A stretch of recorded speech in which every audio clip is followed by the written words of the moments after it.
Good morning, everybody. It's Tony Jones with Rebel Financial, and today we have our guest from Big Sky, Montana. I think at this point, Chris, you're the furthest guest we've had. So Chris Asman with Studium, and we're going to talk about a little bit about Chris's background, but what is Studium and where it fits in university life. So welcome, Chris. Thanks for joining us. Thanks for having me, Tony. Okay.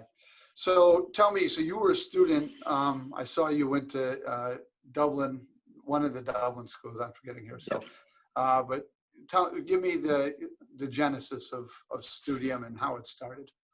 Yeah. Born and raised Dublin, Ohio, my entire life. I grew up in the same house until I moved to Ohio State and into Lincoln Tower.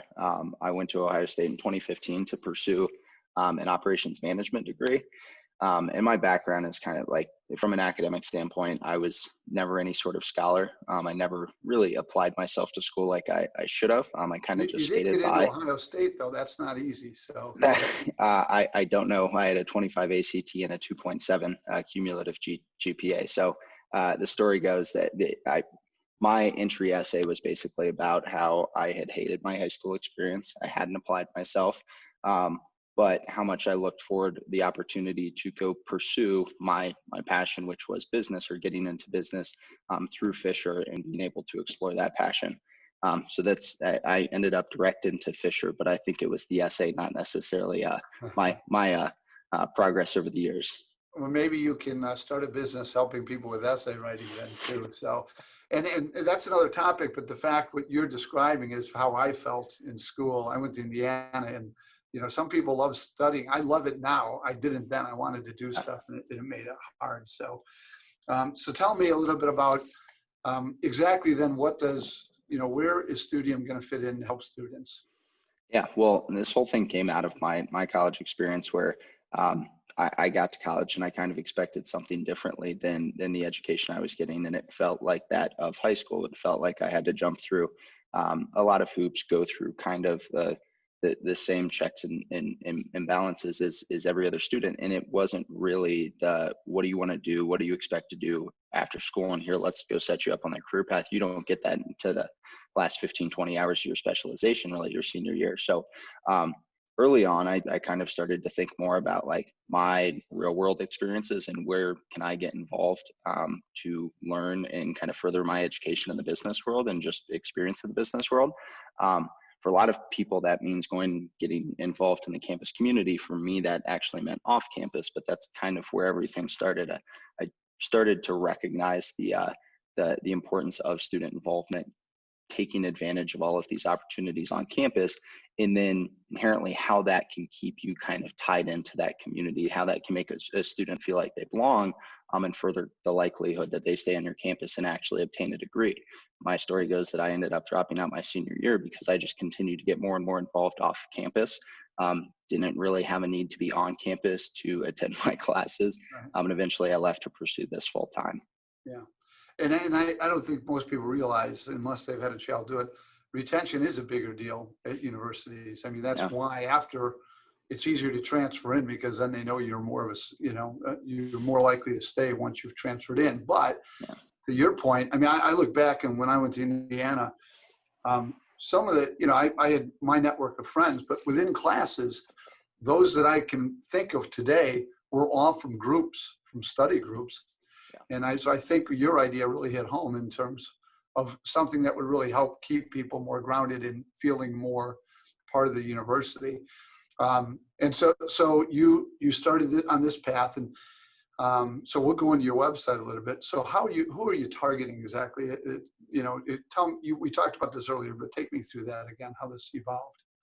Yeah, so this originally started as a collaborative study application, and the idea was really around networking. Like I've grown up, consider myself to be outgoing, love meeting new people, starting up little conversations here and there. And I'd walk into class and I'd turn into a hermit crab like everybody else. And then I'd sit in the library and I'd see all these familiar faces, kids that I knew were in Fisher, were in my lecture yesterday, I've seen on campus.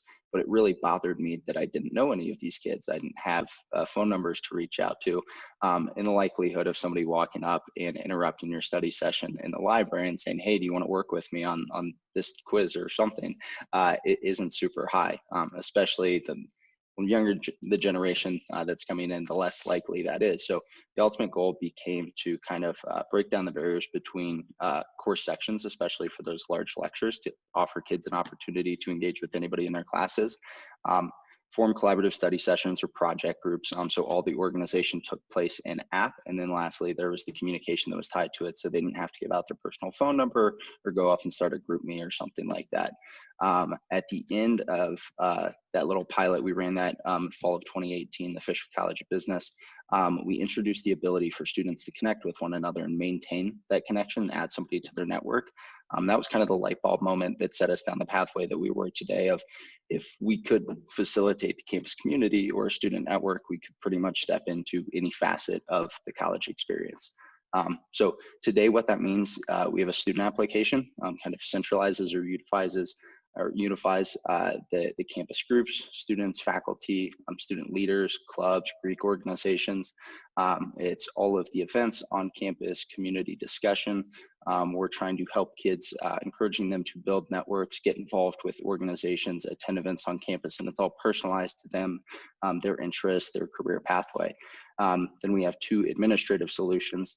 One that focuses on admissions and enrollment, or very early engagement, and trying to encourage what we refer to as community belonging through that enrollment process, and then transitioning those students into the general student body, and encouraging them to take advantage of all those opportunities on campus, primarily in their first year. Those incoming students and first year students are our biggest focus right now, as most retention is happening within that first to second year transition. Right, okay. So your attention is being paid to universities, to hopefully get them to be a client. And then does it get more to a micro level, like per class or per event, like enrollment and things like that? I mean, is that how it will, move through the school?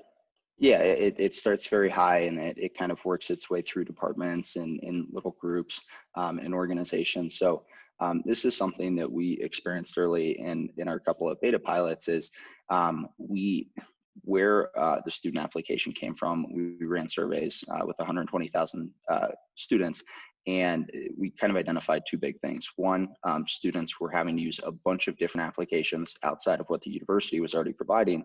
And two, there was no sort of personalized experience. So they were left to sort through all these things and kind of figure it out for themselves. And coming from a Twitter or a Facebook where everything's put right in front of you and it's relative to you, this generation of students kind of has an expectation of how technology is supposed to work for them. And we saw a lot of these universities will purchase engagement applications all the time, and they can't get students to use them. Students often just resort to these other social tools. So it very much became about trying to provide students with kind of one tool that they could go back to on a daily basis. Okay. How has, we're in this coronavirus world for almost a year now. Has that changed any of what you do or what you're going to have to do? Yeah, that's kind of where originally we were just focused on student life and activities and picking up with those students once they were actually on campus for their first day of school and throughout the rest of their college career. Seeing how enrollment has been impacted for universities, that forced us to kind of look at admissions and think about what could our experience or the impact of our platform be on the admissions or the enrollment of students. And what we're focused on there is what's referred to as summer melt. Those students who are enrolling or admitted or sign up for orientation, and through that process, they're falling off. They don't show up to campus, or they transfer to another campus, or simply just drop out. But COVID has forced us to think about who we're targeting, because from a budgetary standpoint, budgets and staff are being slashed almost every single day, and they're being allocated to those departments that are bringing dollars in. And that kind of goes back to admissions, where they're trying to increase that admissions yield, so they have more students that are paying tuition. So a lot of it is a per university thing. each university is making decisions specific to them, and they're different from the next man. So we just have to be very, I would say, flexible with each engagement and figure out how we can work through this whole process, especially with, again, a lot of these departments are becoming staff of one, or we're getting people in student life that are also now working in admissions. So we're just having to be flexible and support however we can. Yeah, because I'd imagine, like you said, you'd go in that big classroom, you wouldn't know anybody. Now, at least for the time being, you're basically on this Zoom with a bunch of names, and that's it. You see them for a little bit, and it's even less personal because you're not even, it's just a different world for hopefully temporarily. But I'd imagine it does have its own challenges. So, and I think the positive that has come out of this is for a long time people talked about the sustainability of these traditional institutions, right?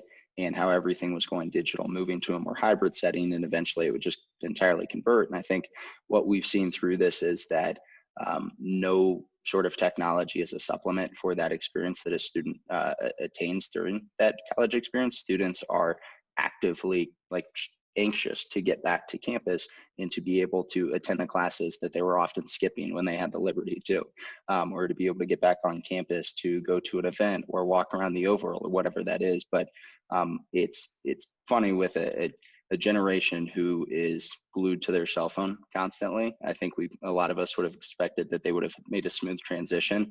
And most of these kids are just tired of Zoom, tired of sitting on social media, and they want to get back to campus where they can actually interact with somebody else. Yeah, no. It has its place, right? But I think going from barely any Zoom to a whole life of Zoom is an immediate and different transition. So yeah. Well, let me just bring over on your website here so we can go through it a little bit, just to show people where they can go and learn. So is this coming through okay now? Yep. Yeah. And the one thing I'll note as you start to go through this, I see what's going on here. We literally just pushed updates for we're running some new stuff. User waiting list, and we completely lost our navigation bar. If you scroll all the way to the bottom, there's probably a footer there for you still. Yeah. Yeah, that's funny. You can navigate on the bottom. That's funny though. He just lost their navigation. But the one thing I'll note is as we've made this transition to admissions, this happened through December and primarily through break where we weren't engaging anybody. So we've had the opportunity to start shopping this around, and universities have been incredibly receptive to it. We're excited. Our pipeline is growing almost every single day. But that's not reflected here on the website. It will be later this month when we get that new site up. Okay, and we'll make mention of that too. But join Studium is the place to go, right? I mean, correct. Okay. So we'll leave it at that. I wanted people to see it, and obviously it's a work in progress. So we'll come back to that unless there was something you wanted me to. That's great. So, well, cool. So let me ask you this then, because I get that you're a smart guy, you're focused on business, you just didn't like sitting behind a desk all the time. So what's the best part of this been for you?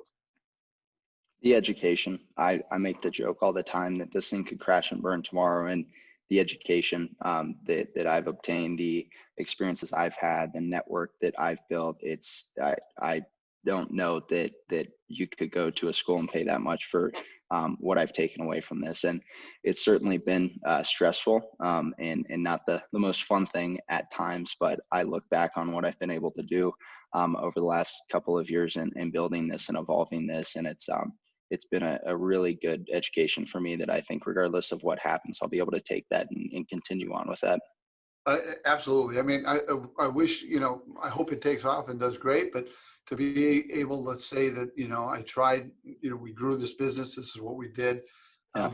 I had a family business that didn't make it. And then I will say the experience from that is much more than you're going to get in any classroom. So anyway, so that's great. So, well, listen, I appreciate it. I hate you're in Big Sky, so you should be skiing and hope for that snow and stuff. So, but I appreciate you taking the time and just spending a little bit of time with us. But this is exciting. I hope it takes off, and I want to thank you for joining us. Well, thank you so much for the time. Always a great opportunity. When we can share a little bit more about what we're doing and get our name out there. So thank you for that and appreciate the conversation.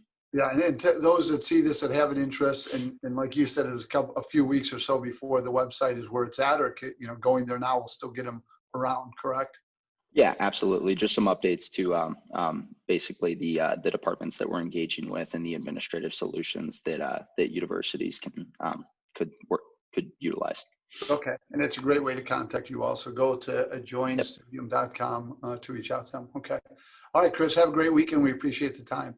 Likewise, Tony. Thanks so much. All right, take care. Bye bye.